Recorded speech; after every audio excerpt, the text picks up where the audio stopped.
The following episode was recorded live in front of a live streaming audience on Saturday, March 1st, 2025. You know who you are? Steeven is my name. Even Steeven. Will you say something, Steeven? Steeven Orhouse Media. You're listening to the Superman Super Show, episode number 82, Enemy Mine.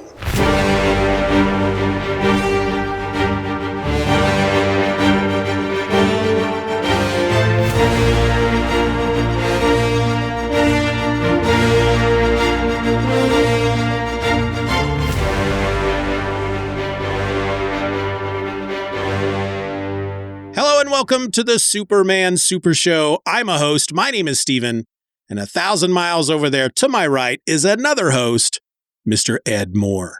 Howdy, Steeven. Howdy, folks listening. Will be listening, future listening.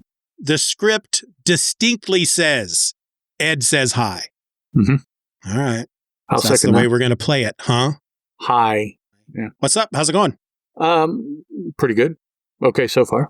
Have you been involved in the deep freeze the last couple weeks?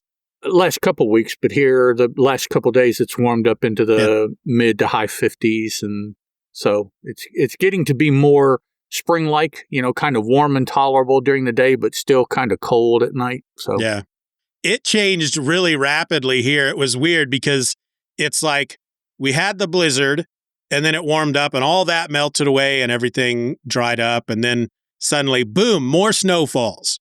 The snow's on the ground for 2 days. Day number 3, snow's melted, mud, water everywhere. Day 5, it's all dry.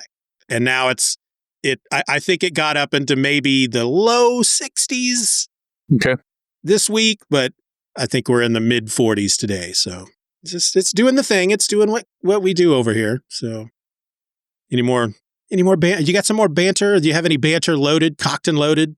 No, let me think here. No, I didn't think of anything while I was reading or anything like that.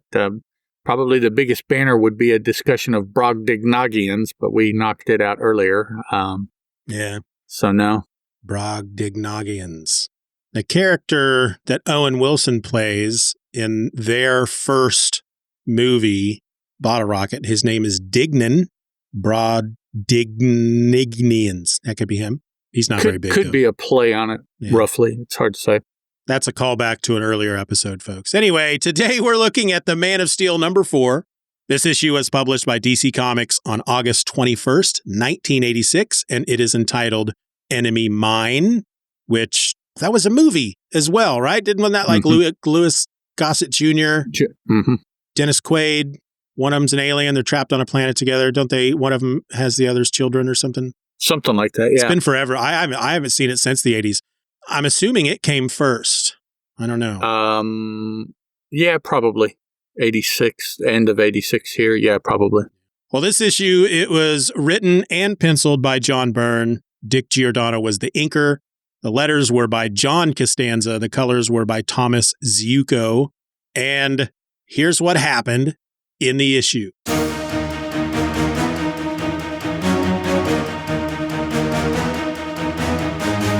Lois Lane and Clark Kent attend a lavish party aboard Lex Luthor's private yacht, but the night takes a dangerous turn when terrorists hijack the ship.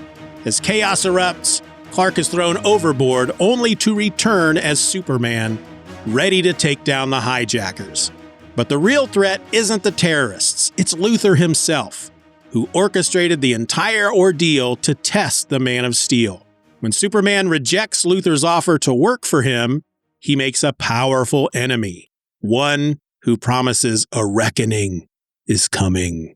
Ed, what'd you think? It was a nice addition to the ongoing mythos rejigger, I guess, if you want to call that. Finally seeing Luthor, finally getting a sense. I mean, we really haven't had a sense other than what maybe third parties were saying, but now we have a pretty solid sense of the man and his money-fueled prickishness that he is. There is a panel in the book that I think really exemplifies the majority of the book, and a comic book concept that is popular with some and not popular with others. And I'll gladly point it out when we get there, because I kind of agree that this book is kind of exemplified by this panel. Is it a bad thing or a good thing? Well, it depends on how you look at it. In this particular situation, I am not the most favorable of the practice in the issue, because I think it kind of slowed down. It took away a lot of the momentum that the series had, and certainly reduced the series through this issue to an amount of momentum that I did not particularly enjoy. Yeah. Okay. So not your favorite of the 4 we've read so far. Of the 4, no. That's weird, because I reread it this morning. I think I've mentioned already hundreds of times that the 6-issue Man of Steel mini I have reread a number of times over the last few years. Mm-hmm. And when I read this morning, there were certain moments in it that just kind of hit me differently or harder or whatever. And I remember this morning I finished it and I go, this one might be of the 4, because the next one I'm going to have to reread again. That might tip the scale. But of the 4 so far, this one might be my favorite one. Okay. I think so far the second issue is probably my favorite. That's a good one. And of the first in through probably all of the second issue. The story of the century. That's a good one. Yeah. Yep. All right. Why don't you take us through the issue? And we'll point out the various bits of things that we liked and didn't like and have questions about and all that stuff. Taking a quick look at the cover, I did like the way that the cover is. A couple words come to mind. Luthor is superimposed on top of an image of Superman. I also would use the word juxtaposed, because the images are kind of side by side, but I guess superimposed is better because of the way that Luthor lies. But on the left-hand side, 2/3 of the cover, we see an image of a ne'er-do-well firing an automatic weapon at a smartly drawn Lois Lane. She was. John put some time into drawing her in this issue. Yeah, I'm not Shag. I'm not going to go all about it, but this is a definitive depiction of Lois Lane in my mind. She's standing there. The thug is shooting at her, and Superman is flying in between, taking the bullets bouncing off his chest. Now, all of that sounds, potentially mundane, but to make it a little bit more interesting, Superman is flying at an angle, which he also did in the story. Presumably, he's above, flying around, doing something, whatever, sees it's going to happen, and almost dive bombs to get in between. So he's coming down at an angle rather than running or sticking his hand up or just coming straight across, sort of images that we've seen looking at Golden Age stuff. Yep. Byrne decided he wanted to do something a little bit more dramatic in my mind, it shows that Superman is more, because if he were coming straight, it could be he ran and dove or so. But coming at an angle like this, about the only way that you're going to do that is if you have come from a higher elevation with the end of your path being the lower elevation. Either you dove or you're flying at that angle. That's about the only way to do it. Now, the right-hand third of the cover is an image of Lex Luthor wearing a black suit, such that I cannot discern any aspect of the different parts of the apparel. He's probably wearing a jacket because you see white cuffs. He just covered the whole thing, the whole suit in black ink, man. Yeah, white pants, black pants. Yeah. You can't see the difference in the jacket or the pants. He probably has some sort of vest on, because most jackets aren't going to come together necessarily where this one does. So I'll presume he has a vest on. It's completely black. His tie is neatly tied. It's black. You see the white collar of his shirt and the white cuffs, and that's it as far as the outfit. In the breast, he's got a flower. Actually, I think the flower comes up in the story. I think they tell you what kind of flower it is, some kind of exotic-y thing. And the head, Lex Luthor, male pattern baldness, red hair. So it's, unlike the other Universal Luthor that we saw all through Crisis that had the full head of bushy red hair. This is a much older Earth, whatever Earth this is supposed to be. He's losing his hair. He's at that stage. He is definitely middle to later middle aged, receding hairline, red hair, still very, very red like Superman's outfit, like the logo on the comic, red. So yeah, but it's at the stage where it's like it could stop there. Oh, it could, and he could live like that for many years with just having half a head of hair, essentially. But the whole thing with his suit being just that whole black, I'm imagining that figure sitting, against a black background, so that really all you end up seeing are those cuffs and the cuffs in his head. I mean, that's all you would see. Yeah, I love stuff like that. I've seen covers recently where it's like I've seen one with Superman where I think he's flying up and I think it's the red in his cape. The background of the cover is just a solid red. It's the same red as everything that's on him. And so they don't outline the cape, so it just blends right in with the background. Right. I love that kind of stuff. You see the non-red aspects of Superman as he's moving. And I failed to mention Luthor's shoes apparently are black as well. Yeah, because that's just crazy. There is no break in all of this black. I'm wondering if this is a contemporary, we'll say, methodology to tell us that Luthor is wearing a black hat, which we know back in the movie days meant one thing. So I wonder if that's what Byrne is trying to signify here, if you don't know anything about Luthor. Yeah, I mean, you're probably right. Makes sense. I like it, though. I like it. Oh, yeah, it definitely, the two things side by side make an interesting cover, for sure.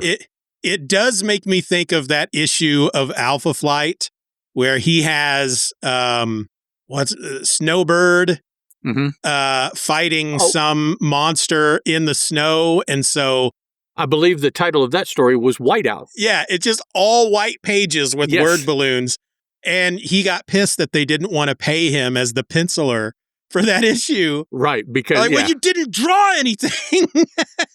It's like, well, yeah, actually he did, but he did it so well that, That's right. Also, I guess we have to mention, since it is the end-all, be-all of comic books, and particularly DC Comics, there's a little flag down here that says, "Who watches the Watchmen?" So there's our obligatory all hail to the Watchmen. It's not on my copy. Oh, it's on down at the lower left-hand cover of mine. It says that. I can't really tell anything else about the cover. Maybe this is because it doesn't have the bar. Maybe this would be what would that make it? The comic shop version of the cover, since it doesn't have a bar. I'm reading a version that's in a collection. Okay. And so what they did on those is those boxes where the bar would be, or a bit of artwork if it's a direct book. They just fill that box in with white. Oh, okay. So, yeah. Okay, so anyways, like I said, there's our obligatory all hail Watchmen. It is the end all be all. Praise the Watchmen creator. Oh, praise it. Yeah, whatever. And I say that because, yes, at the time it was brand new. Nothing had been done like that in comic books. Okay. When you read comics, it really, if you can't read older books in the mindset that the books were written, you're kind of doing yourself and the book a disservice. I mean, you don't get it. You're not going to get it. Yeah. Having said that, though, and I have read Watchmen. Okay, let me try that again. I have read Watchmen. I have watched Watchmen. I understand. Let's all move on. But of course, DC can't move on, because if they move on, then the rights will revert and they won't have control of it anymore. So we can't move on. They will remind us every, whatever it is, 15 years. So, okay. Superman. John Byrne's rendition, like I say, of Lois Lane, if rendition is the correct word, is just, it's awesome. She looks tough, with 2 Fs, maybe 3 Fs. Tough. She's, Superman, interestingly enough, here you see him with a, Krypton o'clock shadow there on his face, which does come into play. It is used in the story here in a couple pages. But I believe that's the first time I've ever seen that Superman maybe sometimes gets scruffy, kind of like us regular humans do. We're looking at the splash page at this point. Yeah, the first page. Yeah, title page, enemy mine. Lois in that dress. The dress, but just her face, her hair. Just the dress is cut from her throat all the way down, probably to just maybe an inch above her navel, and it's split. So you have cleavage, you have décolletage, you have Would you consider this an homage to a certain extent to the Face It Tiger, you just hit the jackpot page from that Spider-Man issue? Maybe. I mean, I don't have it in front of me, so I don't know how the two of them are posed on that page. And it could be a situation where Byrne may have read that, but I don't know that he's trying to homage it directly. Yeah. But it could have influence. I want to draw something sultry, sexy for when Clark first opens the door. Wham! He just gets hit with it, and this is what came to mind. I think it's pretty effective, even down to her shoes. She's got very attractive feet, long, thinner legs drawn, and it's just a very attractive, in my mind, feminine figure. Yeah. And whatever, if you people want to paint me as a pig, go ahead. I don't care. We have story and pencils by John Byrne, which I don't believe we gave out any of this information. Inks by Dick Giordano. Yeah, we did. Colors by Tom Zucco. John Costanza letters, Adam Helfer, editor, and special thanks to Marv Wolfman. I wonder what Marv did. Wonder if he drew something or corrected something. I don't know. They don't have any of that on the collected version. Okay. Yeah, now that is in a box in the lower right-hand corner of the panel for me. So Lois is here, turning the page. Lois is here, and little interaction between she and Clark. You can tell Clark is taken aback, maybe by the fact that she is there as much as her direct appearance. Hard to say, maybe both. And in the midst of their conversation, you can tell she just brushes right past him because he's opened the door to walk into his apartment. Yeah. Next page, because she's supposed to be there, they're meeting, but also because she has never been there. So she has an interest to see what Clark does. Yeah. How does he live? What's going on here? And she poses it as, well, I've been to other bachelor pads before, and they fall into these couple categories and whatever. And it's like, nah, this is newspaper Lois Lane. He is an unknown, and she's digging for information. Oh, yeah. Is what she's. And I'm sure I could see her in a movie. She would just walk in and just go over the whole apartment, and that would be it. Everything would be committed to memory. Later on tonight or tomorrow or whenever, when she goes home, she'll sit there and think about it, put things in their proper place, and make her assumptions about Clark Kent based on where things were. Just that analytical mind you can just imagine at work just in an instant as she just sweeps the apartment to see. And she does make notice about a couple things. She sees a photograph of him in a football uniform, asks about that, and he tells her, yeah, he played football, back in the day. Picks up a picture and refers to it as his parents, and it's not a highly detailed image, but you can tell it's a picture of Ma and Pa Kent, and so that's she notices, but then she will notice it even more here in a minute, that he lifts weights. He makes mention when she talks about his football picture that he hasn't had time for football over the years, but he still tries to keep in shape. And he does, like in the Superman movie with Christopher Reeve, when he does I try to keep in shape. Yeah. Working out. So we have some talkie here. We find out that she's still harboring a grudge from where Clark beat her to the first Superman story way back in issue 2 of this series. And it's like, well, he is super, so why would he not have beaten you to the punch on that story? But, yeah. Excuses himself, goes into the bathroom because he's going to clean up a little bit there. And he has a razor. Now, he lives by himself. I was kind of surprised he has a razor because he doesn't need it. He doesn't use it. But he has it, plugs it in, turns it on, lays it down so that is the sound. Just like, and this is something that I ran to when I was in college. All the cutesy girls when they go to the bathroom, they turn the faucet on the sink on. Why is that? Well, it's to cover up the sound of them tinkling. And it's like, honestly, until you brought it up, I probably would not have paid any attention to the fact that that's what I would not have heard or whatever. Yep. Now, if you're going to take a big old gassy dump, yeah, I can see maybe you want to turn that on to not be in bed. But just to go whiz, but so many of the girls, when I was in college, so they were my age, that's what they did. You would hear the door close, you would hear the faucet turn on. It's like, okay, whatever. So Clark does that, takes off his glasses because he doesn't want to damage his glasses for what's coming up, pulls out what you might think is a mirror. It's a bathroom. He's got one of these little, shaving mirrors, and he's going to do something. No, it's not a mirror. It's a piece of he calls it reflective metal from the rocket that he was sent to Earth in. In internal metal, a piece of the outer metal. I don't know. Who knows?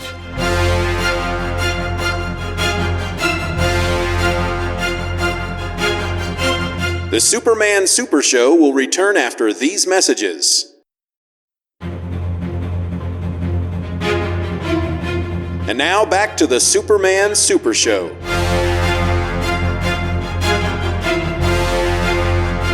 But the point is that he uses his heat vision, bounces it off that piece of metal, and uses that to get rid of the hair on his face. I don't imagine it is actually shaving. It's probably burning it off. You get that wonderful smell of hair, burning hair. I run into it all the time in the kitchen when I'm doing stuff and not paying attention, where I have these big Muppet arms going here. And yeah. So this, as far as I know, this is the first time this has ever come up, but it will be used again like this, that he uses something in his heat vision to clean his face, shave, whatever you want to call it. And I like the fact that he and Byrne, of course, as the writer, uses the word whiskers. That's what he is shearing. This says he's not burning. He is shearing off the exposed whiskers. Yeah. And it sounds like, well, to all intents and purposes, you're shaving, aren't you? That's what. No, I can't. He's burning the hair down. Yeah. So okay. I love that he feels the need to turn on that electric razor, first of all. Well, he's got to cover it up, because if he comes out shorn and she didn't hear anything, it's kind of goofy. Here's the thing, though. She's never been in his apartment before. Mm-hmm. There's no guarantee that she's going to be able to hear everything that he's doing in the bathroom. That's true. But here's the other reason I point that out. If you've ever taken an electric razor, turned it on, and then set it on the counter while it was going, it makes a lot more noise. It's a very different noise than when you have it in your hand. And it is very, very liable to move itself right off the counter. Exactly. So yeah.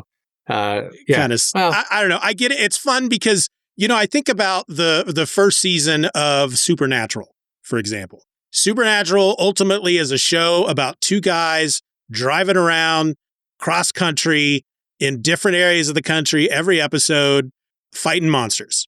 So there's certain things that throughout season 1, they know that people will have questions about, that they go ahead and answer in season 1, and then they just never bring it up again because you've already got your answer. Right. So like one of the questions folks would have is, where do they get their money? How do they drive all across the country? They're always on the road. They're always staying at motels. They live in motels. Where do they get their money? Well, they have an episode very early on that shows them both forging credit cards and living off using those, but also going into pool halls and hustling for money. Right. Hustling for money.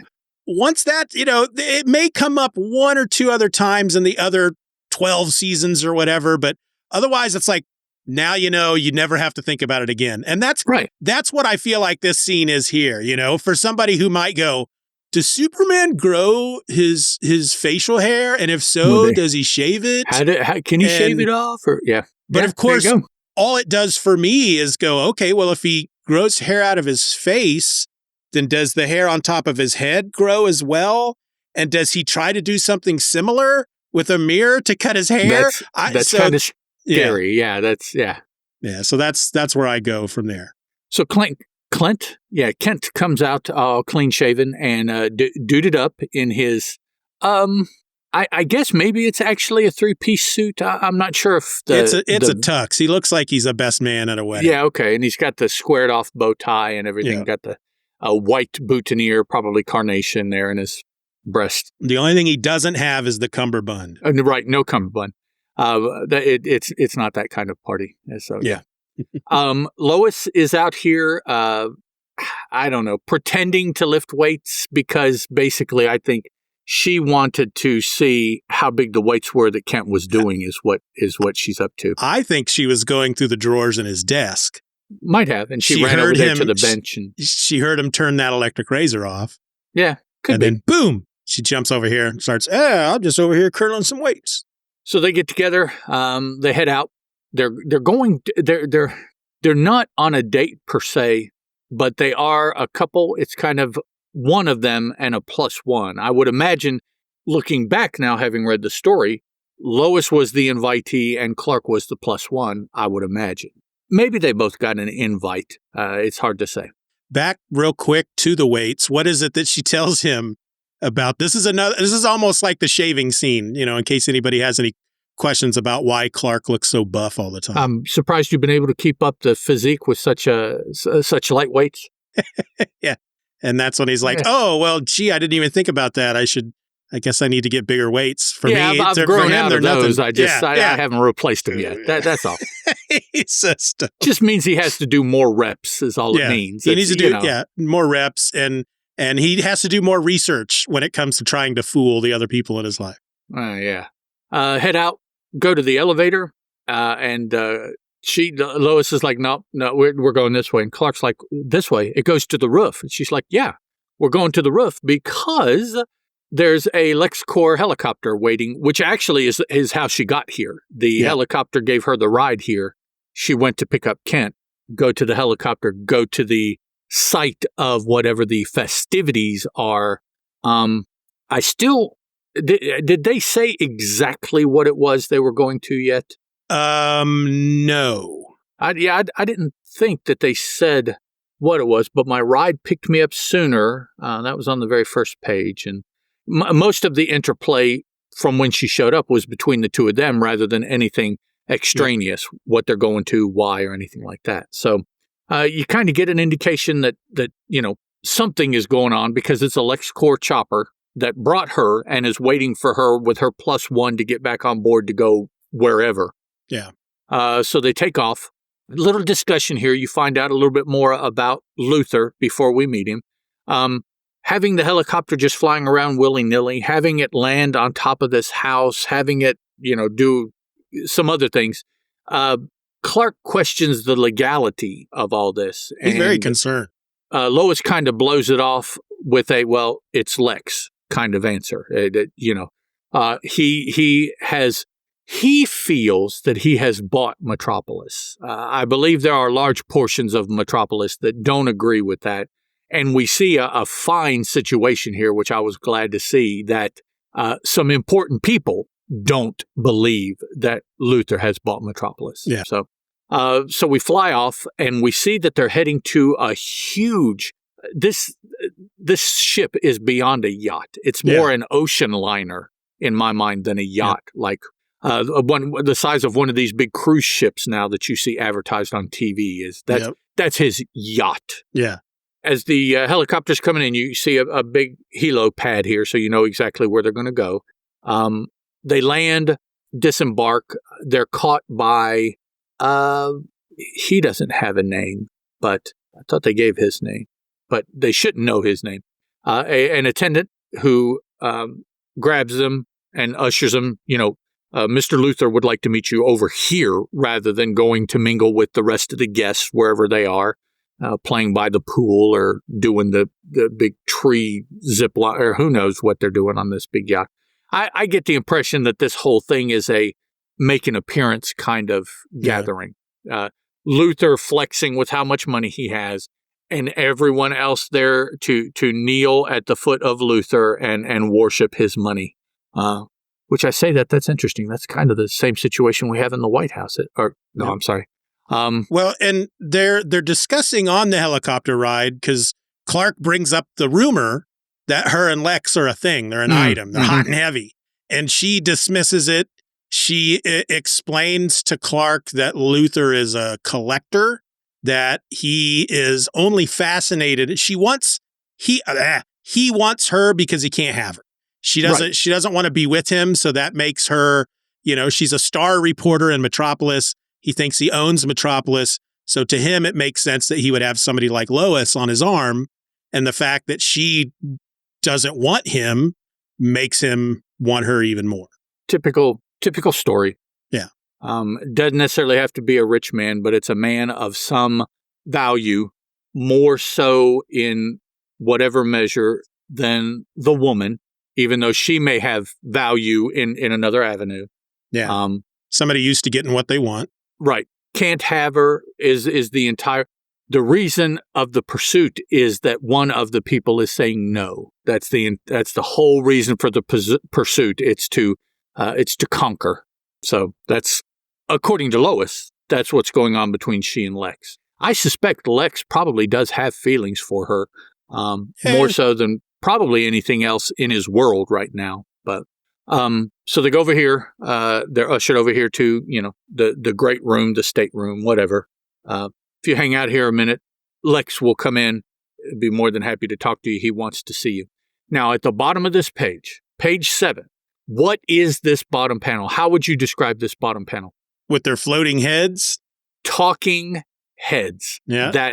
And so far, to me, in this issue, that is what we have had. It has been 7 pages of talking heads. Now, some people will call that character development.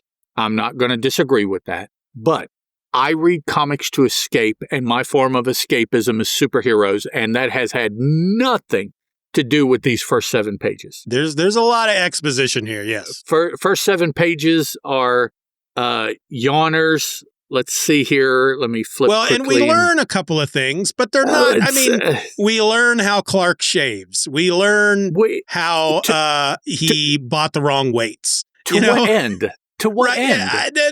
No end. There's no end. It's just more. It is.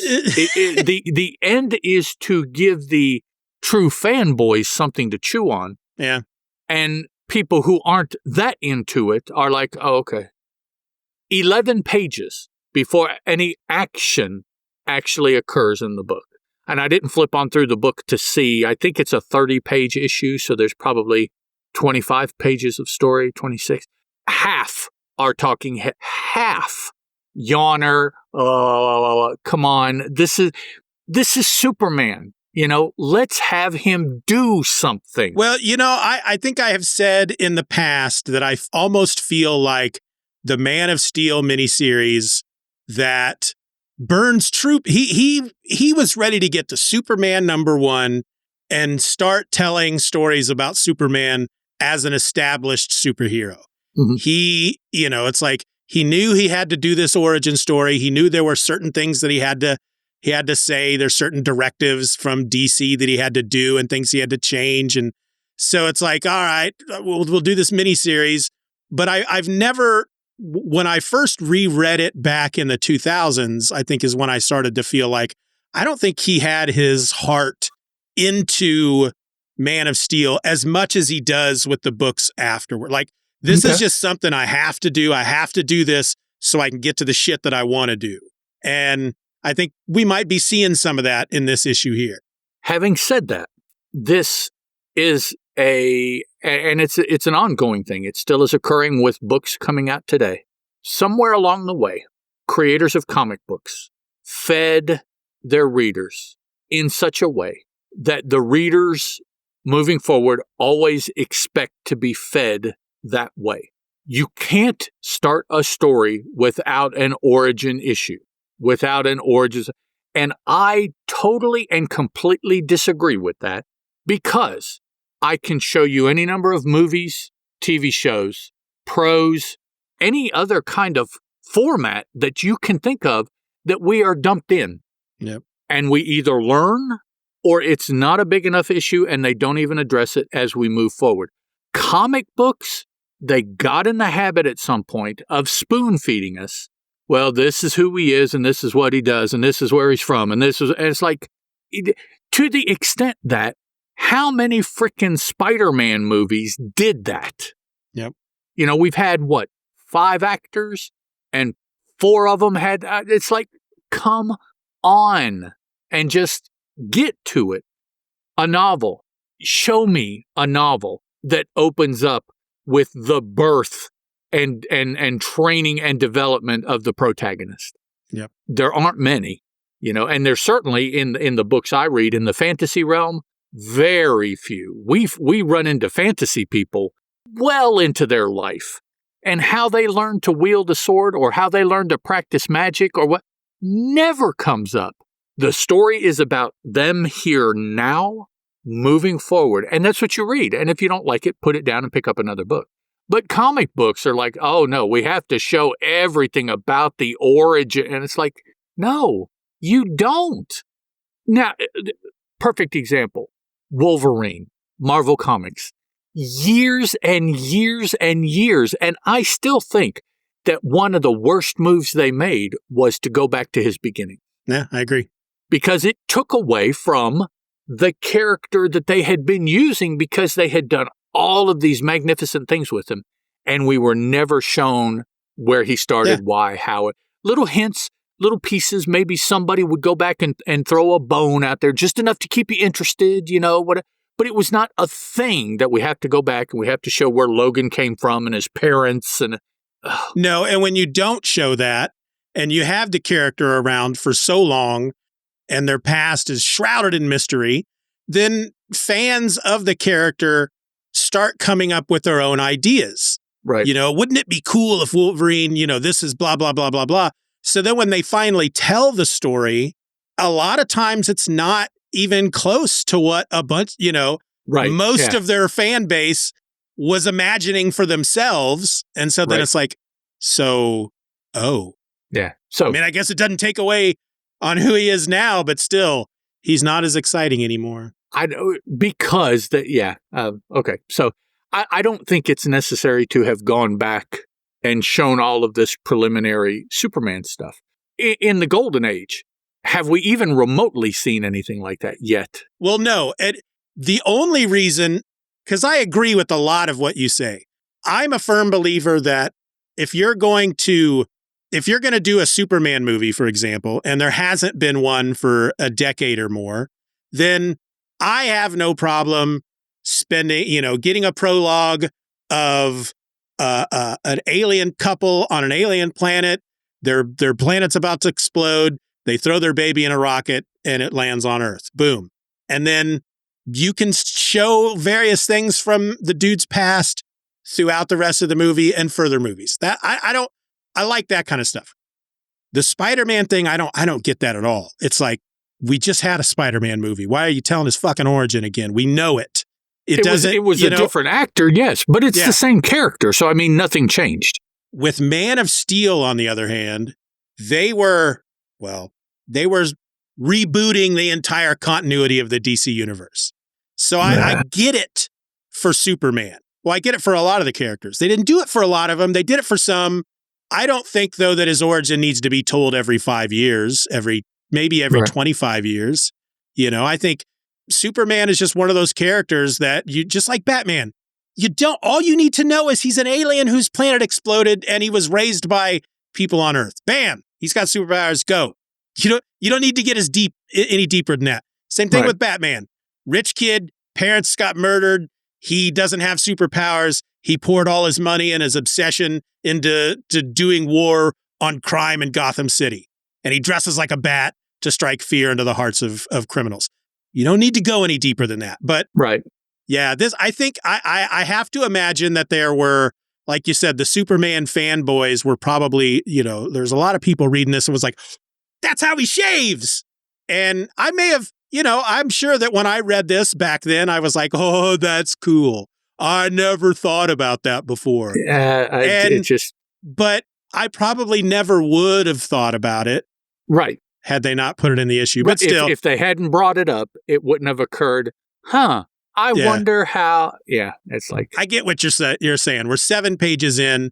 Not only has there been no action, we haven't seen Superman at all. Nope. We won't even see Superman until farther than the 11 pages I was talking about. For he another 7 pages, though, fortunately. It's like page 14. But there are. We haven't gotten. I'll say this: we haven't got to the point of the issue where I went, this might be my favorite of the 4 so far. Okay. So, all right, I'm on board with you at this point.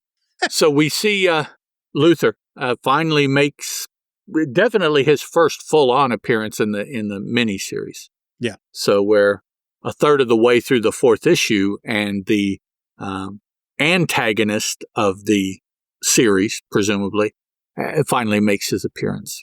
And he's and this is an homage that I think is deserved right now. At this point of any Lex Luthor I have seen, I think Gene Hackman did the best job of portraying this Luthor right here. This and those two, in my mind, that is Luthor. Now, I understand other TV series and movies, whatever, have been earlier in the career and all this stuff. So Lex can't be the middle. Whatever. Hackman's Lex came first. Yes. Yeah. They went with the middle-aged Lex Luthor off the bat. That's where they. Yeah. So it's like, I know John Byrne has said, it's public knowledge that he based his Lex Luthor on Donald Trump, but obviously Gene Hackman as well. Yeah, this looks physically Gene Hackman, and the impression that he's giving, Gene Hackman. Now, maybe the way he acts was based on Donald Trump. I'm not even sure how. At this point in time, I did not know anything about Donald Trump, so I would have. Yeah, I didn't either. I wouldn't be able to say yes or no to that. I've run across news articles and clips from TV and stuff from the time that's like, wow, I guess they knew back then, but he wasn't in politics at the time, so nobody cared. Right. Yeah.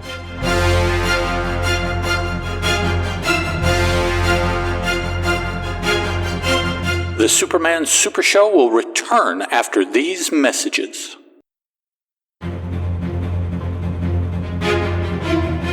And now back to the Superman Super Show.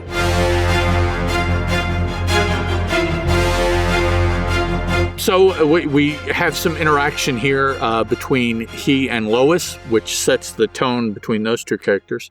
We see the interaction between he and Clark, which sets the tone between he and, I think, Superman more than Clark. But of course, at this point, Luthor doesn't know that. So him and Clark. So we have those.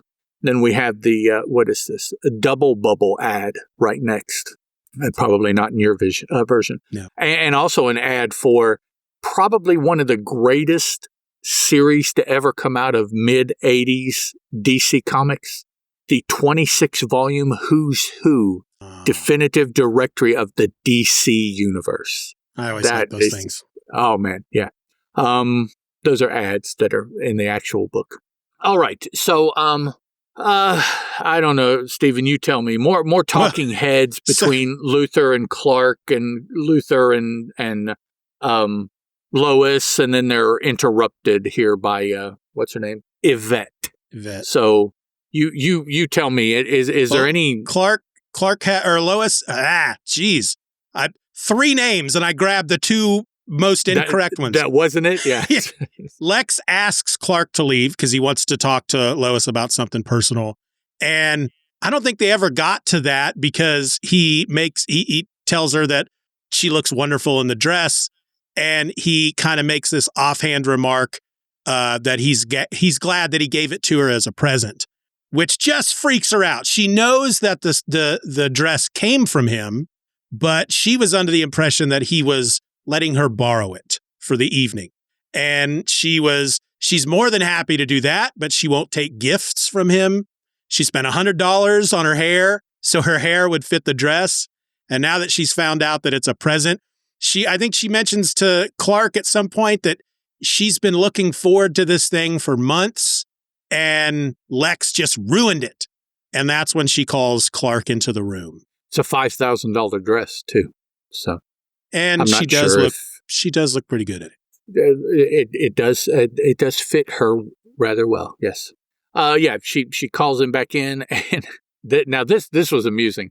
She's so put off by how Luthor has gone about this, or the fact that Luthor has lied to her, or there's several levels of issue that that may be the main one that she has. But regardless, she is not going to wear the dress. It's not a present. I'm not accepting your present. And so she thinks, and as a matter of fact, I'm going to just leave it here. Yep. So she asks, speaking is hard. That's why I do a podcast. Yeah. You caught my thing. Wow. She asks Clark for his jacket, puts on the jacket, takes off the dress, leaves it, storms out. Clark, let's go. So she's wearing who knows what. She conceivably could be wearing nothing. Yep. The dress was cut in such a way that it would take very particular support in order to be wearing anything top. There might be some tape in places. Maybe. If she's not an overly busty woman, she could just do without it. She wouldn't have needed it. So it could be she's just walking around now in suits, in Clark's suit jacket, in just a pair of panties. That's all she's got on, and her pink heels because they match the dress. They might have come with the dress. I don't know. It's interesting if they came with the dress. She didn't leave them. She likes the shoes too much, so she can use the shoes again. Yeah. Thanks for the gift. I'll accept this. And and the purse, right? When she's walking out here, she still has the pink purse. Does she? Oh yeah. So she took the matching aspects of the ensemble, but left the dress itself. She kept the jewelry, the earrings, which probably came with it because they would have matched. So she's kind of picking and choosing here. This is too much. This is not. I like this. I'll keep it. Would you believe a pair of earrings? Yeah, that kind of thing. That was my Get Smart impression. It might not have been very good, but you missed it by that much. Yeah. So she storms off. Nope. She doesn't storm off. She turns around and gives Lex a piece of her mind. You can almost see her just waving her little Lois fist at him. And she gets one jab in as she goes and tells him he looks like Fred Mertz. Fred Mertz he was what, one half of the Honeymooners? No, he was Ricky and Lucy's neighbor. Oh, okay. Wrong show. Sorry. Fred and Ethel. Yeah. Same time frame. Wrong show. Yep. Okay. So, come on, Clark. And so she's busting to get out of there. And Clark's like, yeah, wait, but hey, what? He doesn't know what's going on other than she asked for his jacket. He probably could tell that she took off the dress because she would have done that once she had the jacket on. But he doesn't know why. What did Lex say? It doesn't matter. She's not telling him. She's just taking off. As they're going to, I don't know where she's going. Is she going to mingle with the other guy? Is she going back to the helicopter? That's what she makes it sound like they're leaving. I don't know how they're going to leave, how they're getting off the boat, or ship. Sorry, but she'll figure it out later. It's Yep. She's going to steal a dinghy or something. I don't know. Right. Yeah, there you go. A Zodiac, and she'll run the motor because she doesn't trust Clark to. He doesn't know how to do that. Yep. But nonetheless, they're stopped by a quartet, shall we say, of ne'er-do-wells, all dressed in camouflage, looking, I must say, rather patently South American rebel-ish. Yeah, South which American. Is the connection that Lex makes a little bit later on in the story. Yeah. At gunpoint, they're going to where these rebels, we'll call them, were. They see them coming, stop them at gunpoint. You can see in one panel behind that the rest of the room is standing there with their hands up in the air, like it's a hostage hold-up kind of situation. So presumably that's what Clark and Lois have walked into without knowing.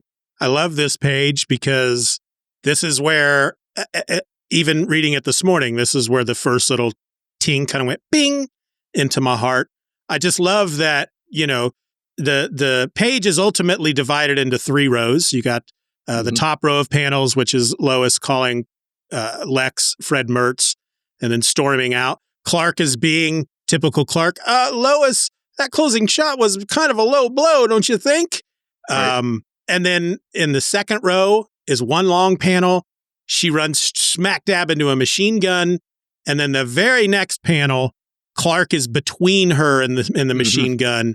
And she's thinking, how did he get in front of me? I've never seen anyone move so fast. Right, Love because that. She was walking probably 2 or 3 paces ahead of him pretty quickly. And so she stops short because somebody shoves a gun in her face. And then whatever, she blinks or whatever, and Clark is there now. He's just there, and it's not her in the gun. It's, So, yeah, I can see that. Yeah, and she doesn't know it. No. But that right there, that one act, she's safe. Yep. You know, even if they unload, she's fine. And doesn't matter. I just love that. That was the first thing. From now moving forward, Superman could do anything. Lois is going to be okay. It's not. Yeah. That was one small little thing for me, and then on the next page will be the second small little thing. Okay. Well, because Clark is there, he's an easy target, and the supposed leader calling him stupid in I don't know if that's actual Spanish or if that's hits him clocks him in the head with the gun there, and then while she's taken aback, the female, because I guess you could only have a female do this, so it had to be a female bad guy, grabs Lois by the hair and sticks another automatic machine gun in her ear and tells her to be quiet. They get Clark. He's obviously feigning being knocked out or feigning being woozy or whatever, but which I'm kind of surprised because I thought his mass was kind of denser than regular human flesh. But I don't know. The bad guys grab him up by the belt and flip him over the rail of the ship into the ocean. He could be, because this point, this issue takes place about 18 months. Right. That's what after his Lex debuts. says. Yeah. So he's been Superman for over a year at this point. For all we know, he is much heavier than the normal person, and he's using his flight powers in such a way that they are able to lift him, and it doesn't feel like they're lifting anything other than a regular body. Right. Yeah. It could be that he's not denser, but I just thought somewhere along the way that had come out that his... I thought so too, but the fact that they explain how he shaved, and they're going to do another slight explanation here in a bit. Again, I would like to think that if his powers were involved here, that Byrne would have he would have pointed it out. Yeah. Yeah, it puts me in mind kind of like what Marvel does with Wolverine anytime somebody tries to pick him up. You know, Wolverine weighs a ton all of a sudden, and it's like, and those of us that know, it's like, well, yeah, he should. Yeah. Exactly. Okay, let's see where we are. So Lois is upset, obviously, seeing Clark presumably thrown to his death. He will drown. He may have been dead when they put him over. Maybe they clocked him in the head so hard that he's got Dane Bramage or something. You know, I don't know. But that panel where, you know, again, another page where it's separated into 3 rows of panels. Mm-hmm. Maybe most of the pages are like that. But Clark's dumped into the ocean, and there's the third panel in the second row where Lois is looking over the railing. The female terrorist has her arm pushed up against her back. Mm-hmm. And Lois there's 2 word balloons. She yells out, "Clark, oh my God." And then the second one, she's saying it much quieter. "Oh my God." And there's just something about that. Just the fact that he did that. I don't know. I think that's the moment. Obviously, Lois can stand being around Clark at this point because she's got to work with him, but she gives him shit all the time, apparently. Like Clark said at the beginning, it's been 18 months and she still, you know, she refers to him as a swine when she sees the picture of his parents. Do they know that their son is such a swine? But you can't be with somebody working alongside somebody like that without, I mean, I don't know, maybe she has just not liked him this entire time. But I think that's a moment. What's a single moment where she's just like, I've been such a dick to him for 18 months and he's dead. Or she has never seen anybody killed before her eyes, and that's her realization and reaction to that. Yeah, has either one. Nothing to do with any feelings that she has for Clark Kent, perhaps. Yeah, either one. I think it's a great panel. Just the use of the smaller size letters. Of the font. Yeah, that one little thing, I think, for me, made it a much more dramatic moment. I like how above her head you can see his glasses laying there on the deck, too. Cool. because they got knocked off his head when he got smacked in the face with the Uzi over here. So the glasses go flying off, and you see all this action, and then you see Byrne took the time to take just a couple seconds and draw the glasses in over here where they got knocked off Clark's face. Yeah, he didn't need to do that. Nice little touch. No. Yeah. So the terrorists or the terroristas, if I can butcher a language, or maybe that's the actual word. I don't know. So force Lois to join the rest of the hostages. Here. After all this shoves her into the room here with everybody else, we see that the mayor is here. But most telling, we see that Lex Luthor is watching from another room through window set up, whatever, so they can't tell that they are being watched, but he is watching everything that is going on. It's quite possible that he saw how they handled Clark, although maybe not, just depending on how everything is positioned. Big picture is really exactly what he sees or doesn't see doesn't matter, because we find out that Lex is involved in this whole situation here in a couple more pages. And so any specifics don't really matter. So and the fact that he's thinking to himself, perfect. Yeah, that kind of tells you there. Yeah, I can almost see Mr. Burns at his desk steepling his fingers going, excellent. So, I think smarter readers than me would read that and go, oh, he's involved. Whereas readers like me would go, he might be involved. Of course, we all know who he is, so we know he's involved, but still. Right, we know he's involved, yeah. They don't say it on this page when we actually meet the mayor. They say his name a few pages earlier, but did you catch the mayor's name? No. Berkowitz. His name's Frank Berkowitz, but David Berkowitz was the son of Sam. Oh, no, sorry. I wonder why he went with that name. I don't think I've ever seen that come up, why he picked that name. I mean, I'm not going to say that Berkowitz is a completely uncommon name, but it's kind of weird that he would choose the name of a known serial killer for the mayor of Metropolis. Maybe would steer away from those kind of things. Yeah. Now, we did see, we were told earlier in the story that the yacht that they're on, we see it now as the Sea Queen, has been designed in such a way that there is very little, if any, movement can be felt. The porter earlier on that led him to the stateroom where they met. Weird coincidence, Billy says. Yeah, maybe it's a coincidence. Maybe it's not. I mean, the Berkowitz thing. Who knows? I'd love to ask Byrne. The dude said that you could be nearly in a full hurricane and you would not feel the movement of the ship. Yeah, stabilizers. But here we see that the people feel something. They feel movement. They feel something going on with the whole vessel. And in the final panel of this page, what is this, page 13, we see that the ship is levitating, because that's all we see. But I mean, come on, we know what's going on. And so, so in my head, immediately I'm thinking, they shoved Clark over. He's okay, of course. He goes, Superman, whatever. He's raising the ship, and he's going to take the ship somewhere, I don't know, to the officials, to the police, because of the terroristas on it, or, who knows. But that's what I'm presuming when I see the ship start to levitate. In the panel, we don't see Superman anywhere in there, so you don't know for sure that he's doing it. But I mean, come on, this is his book. He hasn't made an appearance yet. Perfect place to make an appearance is he's going to lift the boat and do something. With the distraction, Lois takes the gun from one of the terrorists and turns it on them and holds them at gunpoint. And kicks them in the junk. Yes, with a chuck, C-H-U-K. Chucks them in the chuck. Yep. I'm not sure that's the best sound you want to hear from that move. No. Mr. Mayor, look over the side. Can you see? Okay, so she has directed the mayor to see if he can see what's going on with the boat. Yeah. She presumes that it's Superman coming to rescue them. We don't see anything until here, the middle panel on the page.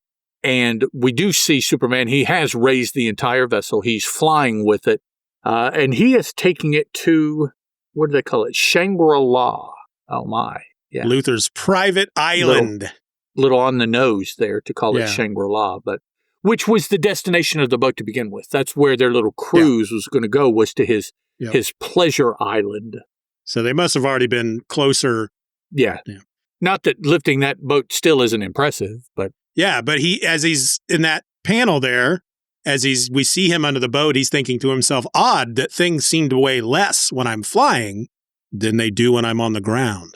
So that was kind of a weird, I mean, it's one of those, so if we see him carrying an ocean liner through the air, we know, okay, well, it's because he's flying. But if he can't lift one while he's standing on the ground, or he struggles with it more. Because he's standing on the ground, yeah. So, weird. Puts the ship down somewhere near the island. And then he goes to take care of the terroristas.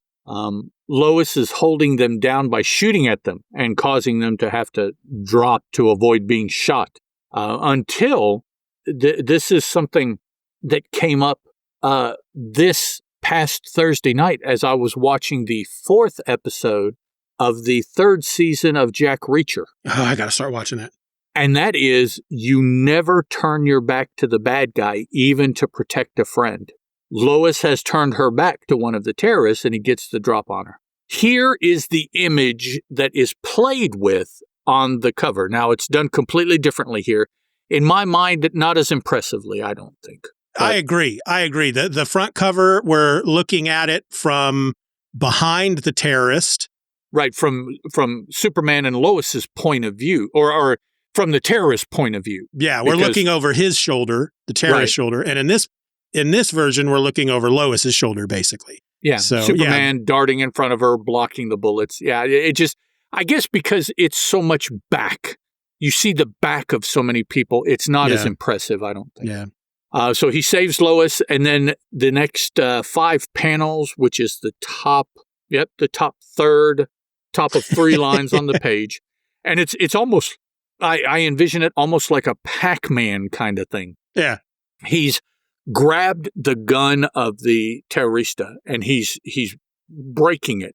But he didn't just crush it. He didn't just jerk it out of their hand. He's eating at it like Pac-Man would as he's getting closer and just crushing it, crumbling, until he gets up to it and grabs his hand and he says, I think about letting go if I were you. And that's a great description, comparing it to a pack. I mean, that, yeah. He's munching the gut. Yeah. Yep. So perfect. So, and then the next panel we see he's got, and he's balling all of it up into a little, I can almost envision here in a minute, he's going to just chuck it over his shoulder because he's done. Thank you from Lois. The mayor comes up dressed like a preacher, not dressed like the mayor. And thanks Superman also. Here we finally see the reemergence of the Luthor, who has a check in his hand. And he's congratulating Superman, and he's telling him, excellent, my boy, here is your reward. And Superman's like, what are you talking about? Well, it's a check for $25,000.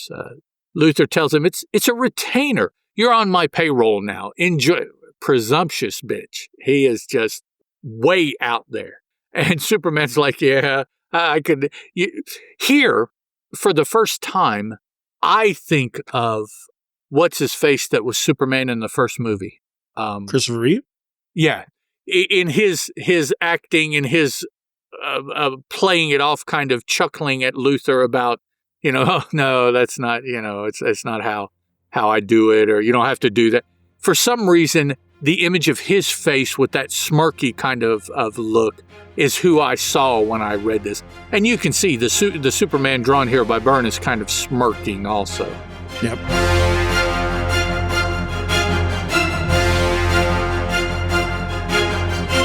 The Superman Super Show will return after these messages. And now back to the Superman Super Show.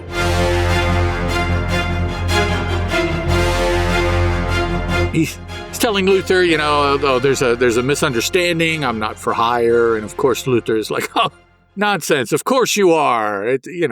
We just have to reach enough zeros and you're mine. That's no problem.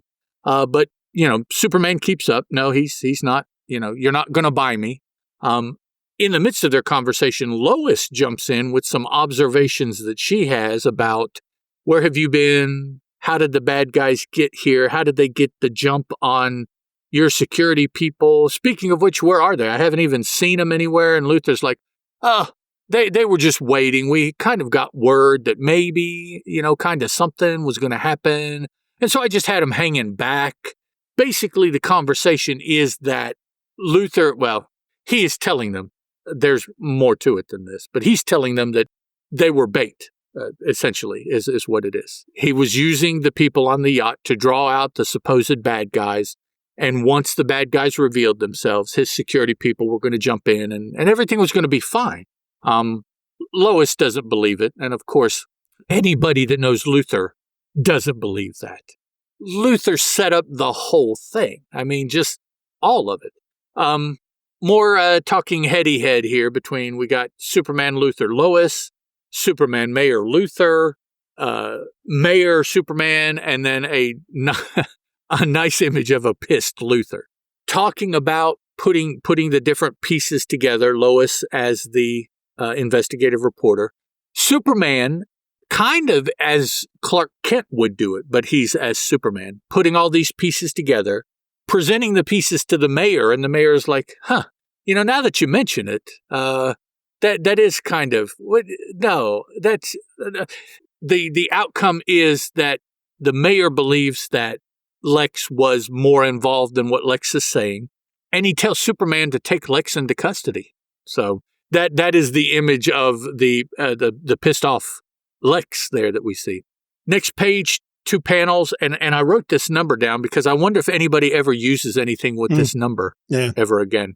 671950. That's his Luthor's booking number at the precinct. We see several officers behind him. We see him being fingerprinted. We see Superman behind him. They escort Lex to the cell, having taken some of his clothes, and a slightly disheveled Lex is thrown into a holding cell with the SUV ching-ching drawn up here with a clang. Yeah. And that's where we leave Lex for the time being. So huge turnaround as far as the way up until this point Lex has been treated by anybody in Mattel. This has never remotely happened to Lex in his entire life. Arrested and put in a cell, but the mayor, who apparently is a good guy, is not the dirty bought in the pockets of Lex, or he never would have done anything like. So I think that the mayor is on the up and up. He did have a little bit of superior backup here. He had Superman backing him up, so maybe the mayor could be a little bold, and get Superman to help him out here. This is these few pages, beginning with the last panel on page 16, going through page 19. These are the pages that when I finished them, I went, "Yep, this might be my favorite of the story so far." And it's because that this is literally a defining moment between Superman and Lex Luthor, and I think that Byrne handles it very well. Once you ignore all the talking that's been going up to this point, that there is a lot. But here, so if we start with page 16, that final panel, this is our first appearance of Luthor since the terrorists attacked, really. We saw him through the window going perfect. But he's made his appearance after Superman has stopped the terrorists. He's got a big cheesy smile on his face, and he hands Superman that check. We go to page 17. Luthor's smiling on every panel that he's in on this page. This is what he does. He's not expecting anything to go wrong. This is a Tuesday for him. This kind of shit happens to him all the time. He throws his money around. He gets what he wants. Everybody listens to him. Everybody does what he wants them to do. And so when we get to page 18, and you've got a shocked Superman. You've got a shocked Lois. You've got an angry mayor. How dare you do this, Lex Luthor? And, up until the point that Superman is told to arrest Luthor, Luthor's just like, he's not trying to defend himself like, well, come on, guys. No, he's just like, fuck you. I'm Lex Luthor. You can't do anything. I own this town. I'm not even going to get angry at you guys right now because what you're doing is you're just making noise. But the moment Luthor realizes that he's going to be arrested, all right, so page 17, last panel on that page, Luthor's smiling. Page 18, what's he doing in that last panel? He looks pissed. Oh, yeah. Definitely. That's when I went, oh, there it is. That is the moment. That's the one panel you can point to and go, yep. That's where Luthor decided he is not going to rest until he kills Superman, period. Boom. And it's all because Superman has dared to do the one thing that nobody else has ever dared to do, and that's to step up to him and then eventually arrest him. As we get to the next page, the final panel on that page is of Lex again, and with the cell door being slammed on him. Lex, I think, and I think it's more than just Superman dares to stand up to me. It's that the mayor never would have stood up to me had Superman not been here. Right. Nobody would have, I would have gotten away with this. Nobody would have said it. It just would have been another day in Metropolis.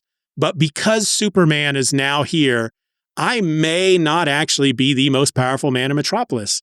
And that's why this story makes my favorite of the four so far, just because of that one single moment that cements this antagonistic relationship that goes on for years and years and years.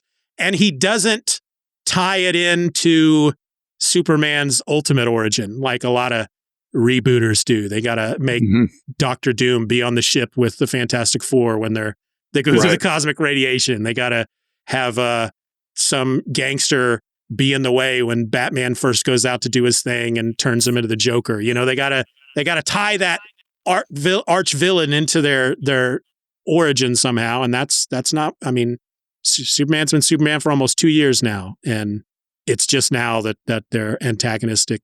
Of course, Lex has been in South America for a while, but still, right. Which that's where he says the terroristas came from. He's been doing business in South America, and this is obviously a result of that. So we're in the subway 3 days later. Apparently, Metropolis subways are shite because this is a nasty, crappy looking place. I do wonder if Rico 38 or MTA 3071 has any relevance because the time was taken to scrawl that on the wall. So. Right. Whoever, that's probably going to be the artist. Well, Byrne himself. And he's not just going to go, okay, I need to write something up here. Rico 38. Doesn't mean anything. I'm just going to, that's got to mean something. So Superman is here in the subway flying to a stopped train because he's heard what is going on. And it is a young lady that is in the final throes of giving birth. And she's in this train in the subway and everybody's, worried, well, we can't do this, whatever.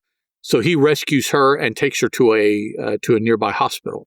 As he's leaving, he realizes that someone takes his picture. He hears/feels it. Now, he says that he has made it a point to not give anybody a clear shot up to this point. He was kind of distracted and somebody took his picture. Now, it's a profile pic. It's not a straight on. So still not the best picture. The previous panel is a better picture of Superman. If you were going to try to take a picture, this is what you would want. But and then he kind of, feels and looks around or whatever, and he can't tell who it might have been or where they might have been, or even if they're there, maybe they took the pic and took whatever. He doesn't know. But he feels kind of certain that somebody finally grabbed a clear pic of him, albeit in profile, because we see the camera image and a click. So we know somebody did it. Yep. I presume it's somebody related to Lex, because at the bottom of the page, Lex shows up. He's waiting for Superman. He knew probably that Superman would be around somewhere, and he waited for him, called him down. And the final page of the story is Lex telling. Now, I also noticed that Lex he's got a coat on with gloves and a short scarf. And he's dressed much more pedestrian than he was on his yacht, is how it struck me. Now, he still does have a button-up shirt and a tie that you can see under the coat, but he's not as affluently dressed, I don't think, as he had been previously. But he does, and does exactly what you were talking about. Tells Superman, you've made an enemy, the worst thing you could have done, and I won't stop until you're down. That's all. Yeah. Everyone will know that I'm the one who killed you, but nobody will be able to prove it. And he's just there to tell him that as of this moment, you're a dead man. Just don't know when it's going to happen. And that's how the issue ends. So Superman getting his picture taken on the previous page. I know who that is. Are they related to Lex? No. Oh, something completely different. It's kind of a spoiler and kind of not a spoiler. You want me to tell you? Yeah, go ahead. The guy, the creepy, shadowy figure from earlier in the series that we've seen at least twice, that's him. Yeah, he showed up, a couple times in the first issue. And is that the last time we've seen him in that first issue? Yeah. Right, the end of the first issue, he was the one watching from the barn, because that was the end of the first issue. Mm-hmm. And then 2 and 3, we haven't seen him. And now here at the end of 4, he's still stalking Superman and manages to get a picture. Yeah. Now, we won't find out who he is until Superman issue number 1. How is he able to track him so well? How did he know that Superman was going to be at that hospital at that time to have his camera with him to... I honestly don't remember because, okay. The reveal of... I couldn't even honestly tell you who it is because the reveal of who it is not, from what my memory, it's not a known... It's not like, oh, that's that's freaking Parasite or that's so and so. No, it's just it's a smart scientist guy.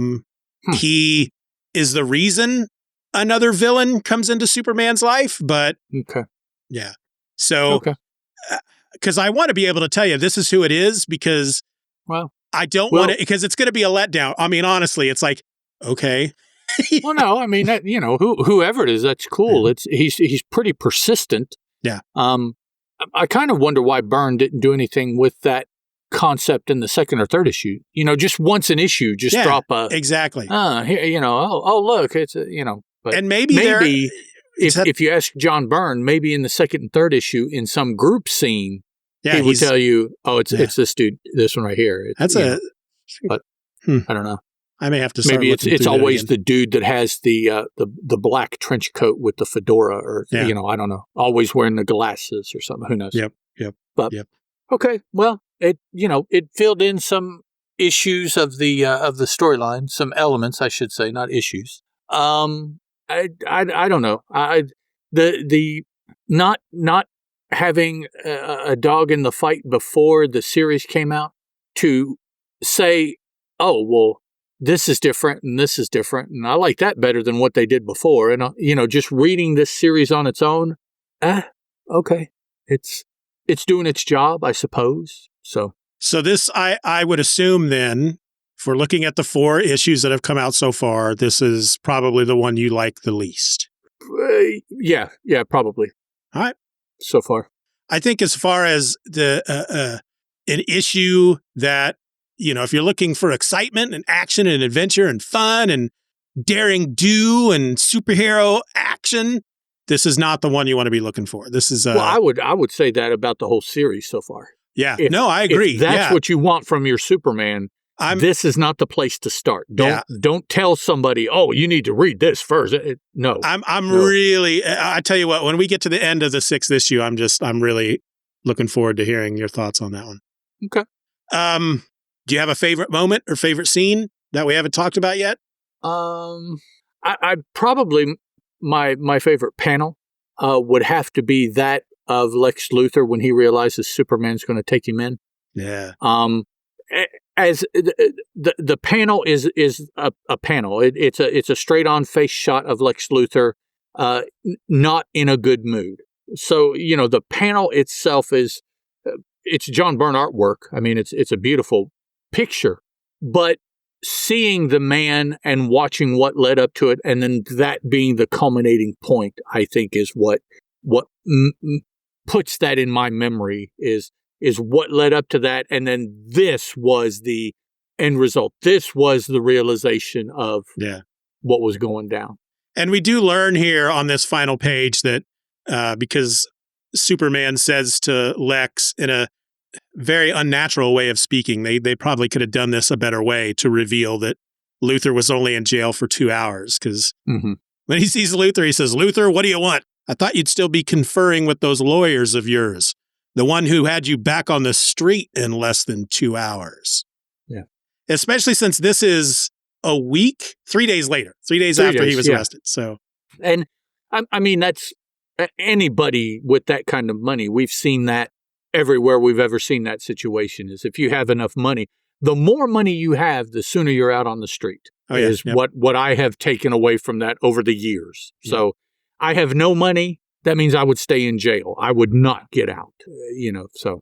As far as my favorite moment, you took mine. So I'm going to go with my next favorite moment, which actually all happens off panel. And it's the fact that the woman that Superman rescues, who has the baby, she wants to name her child Superman, but he has to convince her that it's not a good first name. No. And so she decides to call him Robert they don't clarify because he refers to the kid as Robert S. Ing, I guess is the last NG. NG. And so I don't know if the kid's middle name is just the initial S, which stands for Superman, or if his middle name is Superman and Superman just decided to call him Robert S. Ing in his head. I don't know, but still I think it's a funny moment that would have been fun to have been a part of, him trying to convince this lady that please don't name your kid Superman. Superman is a good first name. He's going to get so much shit in school. Please don't do that. That's a lot. That's a big name to live up to. Don't call him Superman. No. Poor kid, man. Being in middle school and grade school with that first name Superman. Yeah. Yep. He'd used that one time and immediately he would have gone to his middle name. Yep. Exactly. Yeah. And then if he got famous for some reason, then he'd start calling himself Superman again. No, he'd call himself S, whatever his middle name is. That's true. He'd just go with S Andrew, or, whatever it would be. Sandrew. Could have been Robert. Superman Robert Ing. Sounds like a wizard, Sandrew. Sandrew. I think that's the wizard that gave Dr. Fate his powers. I think that's the way a lot of fantasy writers and sci-fi writers come up with names these days. They just grab other names and they stick them together and chop off letters and go, okay, let's see. Sandrew. Michael with a D. DeMichael with an apostrophe, though, of course. Deichel.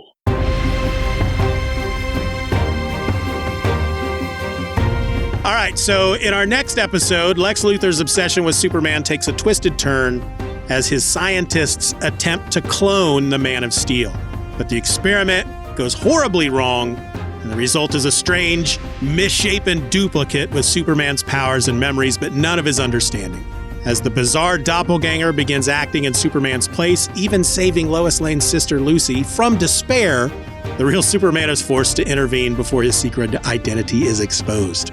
But can this imperfect copy find its own purpose before it's too late? Well, that's what we're going to be talking about next week. I don't know what I'm saying. Man of Steel number 5 is what we're looking at next week. The mirror cracked.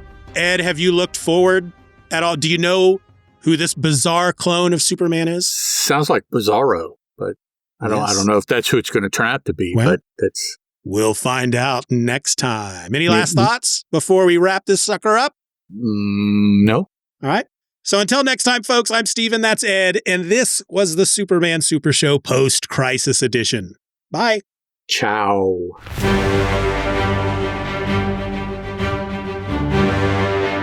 We want to thank you for listening to this episode of the Superman Super Show. Questions and comments can be directed to the supermansupershow@gmail.com. If you enjoyed the show, you can help to boost our presence online by leaving a rating or review on your favorite podcast app. The Superman Super Show is a presentation of Steven or Else Media. For more nerdy content just like this, check out SoManyPodcasts.com or use the link in your show notes. Superman is a registered trademark of DC Comics and was created by Jerry Siegel and Joe Shuster.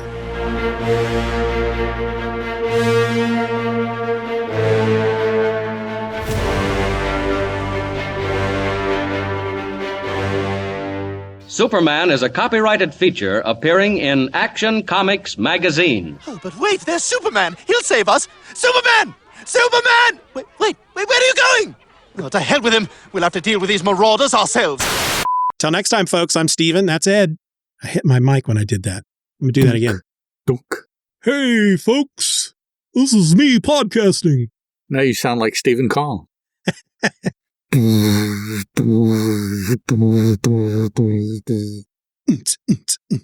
For any longtime Donkey Kong fans, that was my game impression there.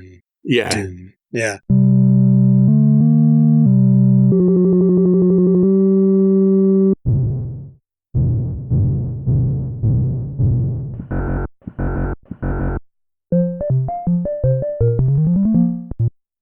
It's been a long time since I played Donkey Kong, but I love that game. Back in the day, it was the shizzle.